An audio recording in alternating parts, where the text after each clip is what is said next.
Assalamualaikum warahmatullahi wabarakatuh. Bapak dan Ibu yang saya hormati, Alhamdulillah ketemu lagi ya dengan sesi sharing pajak Menko.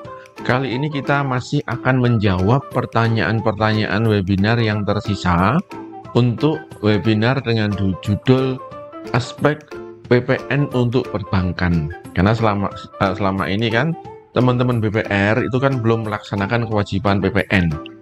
Mulai 1 April 2022 kan sudah ada kewajiban baru. Yang ini yang nanti akan bikin kaget buat kita-kita. Kaget karena harus ada administrasi tambahan. Kaget karena mungkin nanti akan ada pungutan-pungutan pajak baru buat konsumen kita, buat pelanggan kita, buat nasabah kita. Oke ya, kita mulai ya. Nah, yang pertama adalah untuk pembayaran pajak insentif deposito ya dari BPR Nusamba, Mengwi, yang diterima oleh bukan nasabah yang bersangkutan. Jadi ada orang yang mungkin mereferensikan deposito lalu mendapatkan insentif ya, komisi gitu. Saya mereferensikan orang lain untuk bisa deposito di Nusamba gitu ya. Terima komisi ya, insentif ya.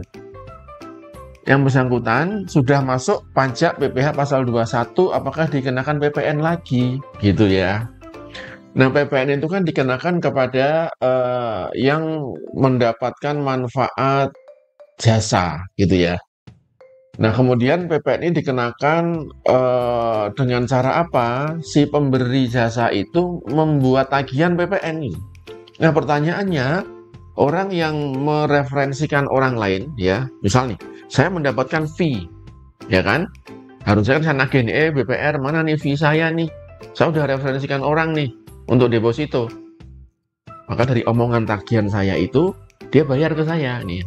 Nah, kalau saya ini adalah pengusaha kena pajak, saya bisa pungut PPN kepada BPR. Tapi kalau saya perorangan yang bukan pengusaha kena pajak, maka saya nggak akan memungut PPN pada BPR. Ya, jadi PPN-nya nih nggak ada, ya, karena saya yang memberikan jasa itu bukan pengusaha kena pajak, gitu ya. Jadi kalau kita sebagai pengguna jasa, kita pasif, tergantung si penjualnya, si pemberi jasanya, pengusaha kena pajak atau bukan, ya. Nah, ini insentif ini kan BPR bayarkan ke saya nih.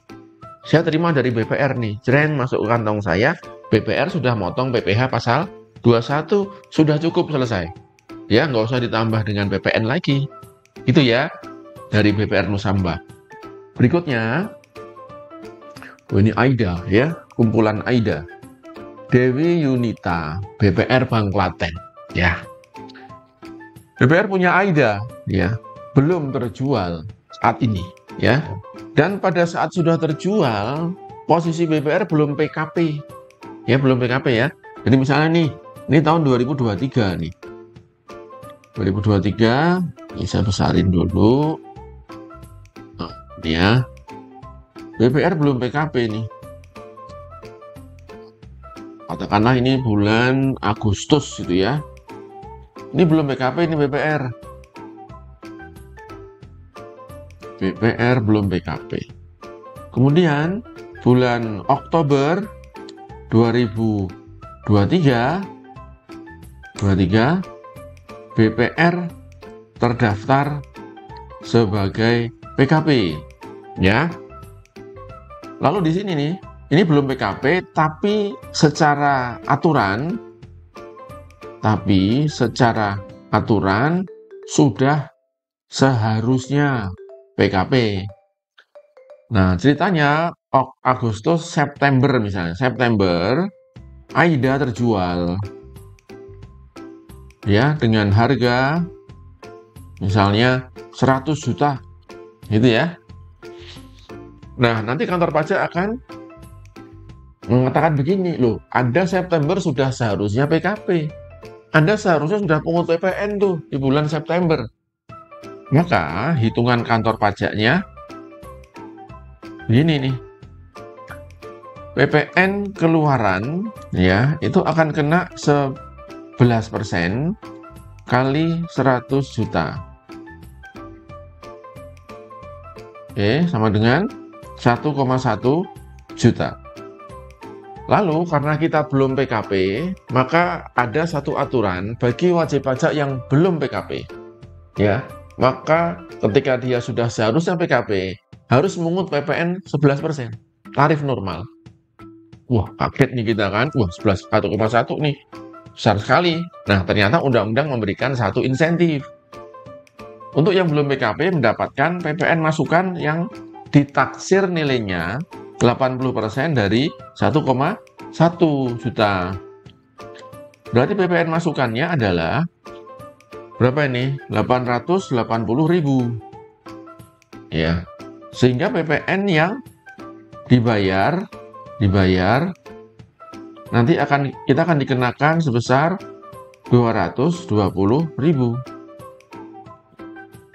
Ini setara dengan 2,2% dari 100 juta tadi, ya. Dengan kata lain, tarif efektifnya untuk yang sudah seharusnya PKP ini ya. Ini sudah seharusnya PKP tapi belum daftar nih. Ya. Ini kenanya 2,2. Ya. Tapi dia belum daftar PKP. Nah, sekarang ceritanya nih, kalau AIDA terjual di sini nih, agak beda ceritanya. AIDA terjual lagi di sini. Harga berapa? Harga 100 sama nih. Harga 100 juta. Nah, di sini PPN-nya sebesar 1,1%. Ya, atau dengan kata lain 11% tetap kali nilai besaran tertentu dari nilai PPN-nya. Ya, sama dengan berapa? Sama dengan 1,1 juta. 110.000 gitu ya. Nah, ini. Ya, 1,1% dari 100 juta. Kenanya berapa? 110.000. Ini bedanya. Kalau belum PKP kita kenanya 2,2%, ini ya, 220.000. Kalau kita sudah PKP lalu kita AIDA jual, kita kenanya 11% kali 10%. Ya, setara dengan 1,1% setaranya gitu ya. Inilah rate yang berbeda. Nah, berarti apa? Kalau ke depan kita akan menjual AIDA, maka ya kita bersegeralah untuk mendaftarkan diri sebagai pengusaha kena pajak. Gitu ya. Baik, selanjutnya. Sisilia. Contoh format faktur pajak yang dipersamakan, ya. Untuk AIDA adakah gitu? Ya. Jadi format faktur pajak yang dipersamakan itu formatnya bebas.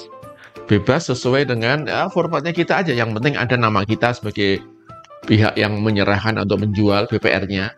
Lalu nanti ada data nasabahnya, gitu ya, nasabah yang punya kredit, gitu ya.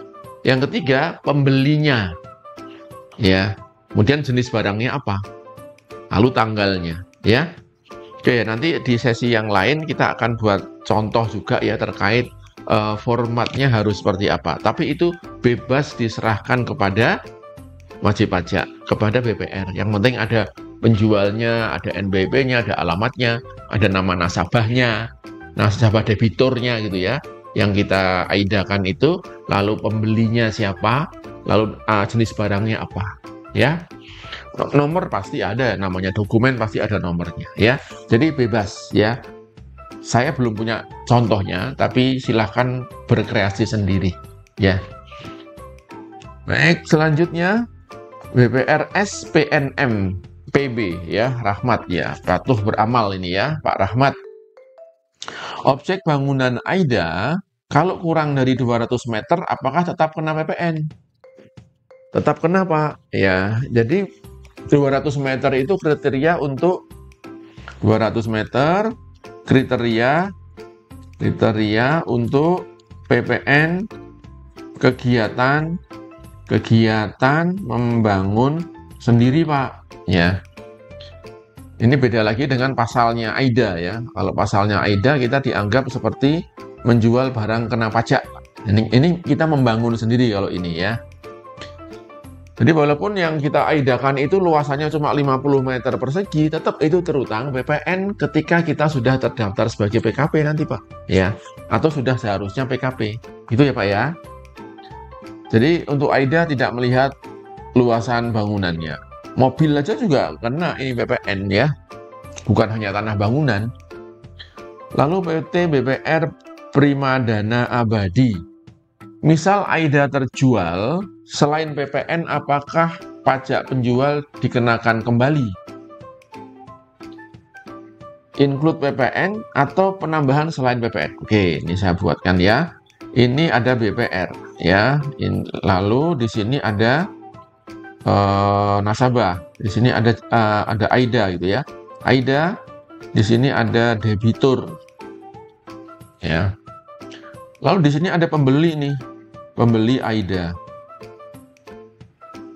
Ada pihak 1 BPR, pihak 2 debiturnya ya, yang AIDA-nya diambil alih ya, aset yang diambil alih. Ini pembelinya nih. Nah, AIDA ini kan atas nama debitur nih, tanahnya kan atas nama debitur.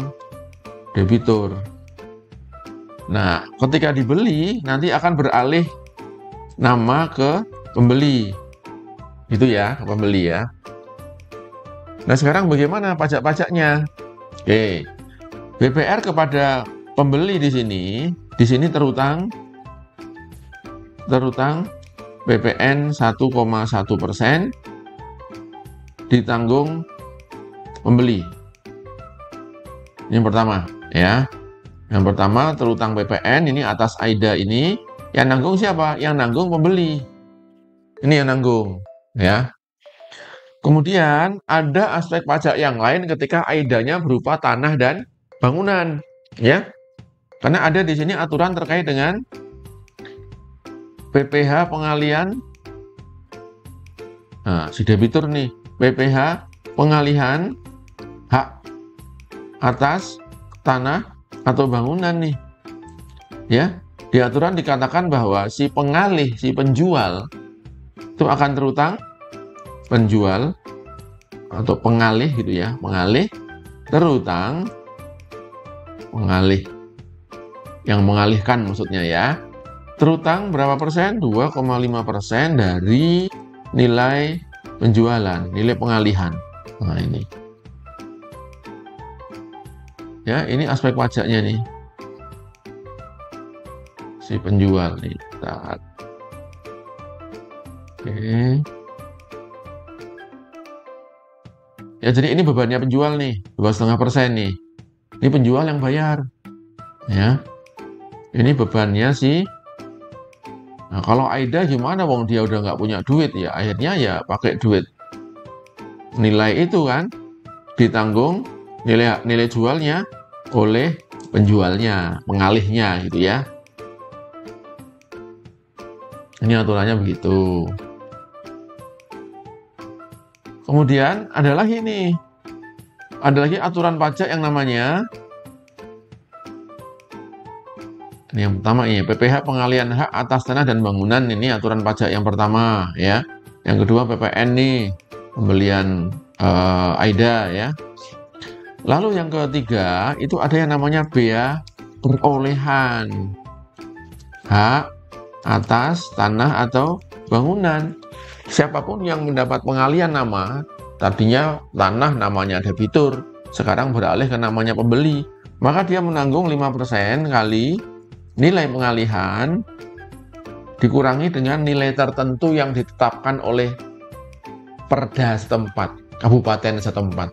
Kalau di tempat saya di Sleman, itu pengurangnya 60 juta. Ya, di undang-undang memang dikatakan maksimal pengurangnya adalah 60 juta. Rata-rata semua Pemda 60 juta ya. Jadi intinya ketika AIDA-nya berupa tanah bangunan, ada 3 aspek pajak di situ. Ada si penjual, si pembeli, dan di sini ada PPN atas AIDA yang 1,1%. Gitu ya. Selanjutnya Ibu Putri ya. Untuk penjualan AIDA dan Aktiva bisa menggunakan dokumen yang dipersamakan dengan faktur pajak ya. Cara mengisi di web faktur seperti apa? Atau kita harus menggunakan aplikasi e-faktur dulu untuk membuat faktur baru ke web faktur untuk lapor SPT. Terima kasih ya. Jadi yang bisa menggunakan dokumen yang dipersamakan itu hanya yang untuk AIDA saja. Kalau yang Aktiva itu harus pakai faktur yang lengkap. Ya, faktur yang lengkap yang memang sesuai ketentuannya dan itu harus diinput di dalam aplikasi e-faktur. Ya, nanti akan ada sesi yang membuat contoh itu. Ya, ditunggu aja ya. Baik. Berikutnya, ini pertanyaan lain ya tentang sewa. Oke, nggak apa-apa. Desinta, BPR Arta Nusantara Daha. Ya, BPR kami menyewa kendaraan bermotor. Kita yang menyewa, kita yang mendapat manfaat, ya, kepada perseorangan. Selama ini kami membayar dan melaporkan PPh 23 dan 26, ya, pasal 23. Bagaimana perlakuan PPN sewa dan bagaimana cara ngitungnya, ya? Oke, jadi di sini ada BPR sewa. Sewanya sewa apa? Sewa mobil yang pertama kepada orang pribadi ya. Yang kedua, dia sewa gedung kepada orang pribadi juga. Oke. Nah, kalau kita melihat di sini ya, PPN-nya si penjual siapa? BPR itu sebagai pembeli atau penerima jasa, ya. Penerima barang atau jasa. Nah, si orang pribadi pemilik mobil dan gedung itu adalah si penjualnya atau si pemberi jasa. Nah, dengan demikian, apakah pertanyaannya kita terutang PPN apa enggak? Apakah si BPR ini sebagai pembeli harus bayar PPN? Ya, mengacu ke sesi sebelumnya ya, bahwa pengenaan PPN itu tergantung dari si penjualnya ini PKP atau enggak ini. Kalau ini bukan PKP si penjualnya, ya. Kalau penjual bukan PKP, maka tidak ada PPN yang akan dipungut. Ya. Kita pasif kalau pembeli ya, pasif aja. Ya. Kemudian pertanyaan kedua adalah, bukan pertanyaan ya. Selama ini kami bayar PPh pasal 23. Nah, ini juga ada kesalahan di sini. Pasal 23 itu, ya, sini ya. PPh pasal 23 itu objeknya apa saja sih? Objeknya adalah bunga selain ke bank, royalti, ya, hadiah dan penghargaan, gitu ya, penghargaan. Yang keempat, sewa selain tanah dan bangunan, ya. Sewa mobil ini kena 2%, Bapak potong. Mungkin yang sewa udah betul, selain bangunan ya. Ya, yang kelima ini adalah imbalan jasa ya kepada badan ya. Kalau pasal 21 yang kepada orang pribadi kan kenanya pasal 21. Lalu yang sewa tanah bangunan ini kena pasal yang mana nih? Sewa gedung ini kenanya PPh pasal 4 ayat 2, pasal 4 ayat 2. Nah, ini besarnya berapa? 10% kita harus potong. Jadi kalau Bapak dan Ibu ini sudah terlanjur motong pasal 23, berarti kan keliru. Ada peluang AR kantor pajak untuk mengambil tambahan lagi pada Bapak. Bapak kurang potong nih, kurang potong 8%. Ya. Baik, jadi ada suatu ketika nanti akan ditanya oleh kantor pajak, ya Bapak kurang nih 8%, ya. Ke depan tolong dirubah pemotongannya. Kalau sewa tanah bangunan, potongannya adalah 10%, ya. Nah, ini ada satu lagi, dua ya. Bagaimana pemberlakuan PPN atas transaksi ijarah muntahiyah bitamlik? Wah, ini susah nih ya.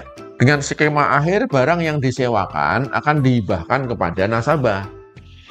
Sekali lagi, penyerahan barang-barang yang ada dalam transaksi pembiayaan syariah itu kan hanya skema saja, ya, skema saja. Jadi di sana tidak akan ada transaksi penyerahan atau pengalihan, ya, tidak ada transaksi penyerahan objek pajaknya. Kan kita tahu bahwa PPN itu objeknya adalah objek PPN itu kan penyerahan barang kena pajak atau jasa kena pajak. Nah, untuk transaksi syariah, pembiayaan syariah, ya, intinya adalah bank hanya numpang lewat saja, ya. Tidak ada penyerahan barang kepada bank, ya, atau sebaliknya. Itu ya.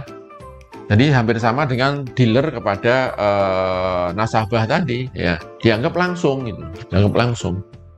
Ya. Nah, kalau yang model kita ini kan sewa kemudian dihibahkan kembali, itu faktanya itu bukan transaksi yang terutang PPN karena tidak terjadi perpindahan kepemilikan. Penyerahan itu artinya pindah kepemilikan. Ini kan enggak ya. Pindahnya karena skemanya saja, karena akad ya, yang ada di akad saja ya. Jadi enggak terutang juga ya atas aset yang beralih kepada nasabah ya. Kalau itu skema pembiayaan ya. Tapi kalau ini hibah murni dari BPR kepada nasabah, betul-betul hibah murni, ya itu terutang PPN. Ini kan dalam skema pembiayaan ya. Ini masih ada Pak Sungkowo dari Simping Arta, Gunung Simping Arta.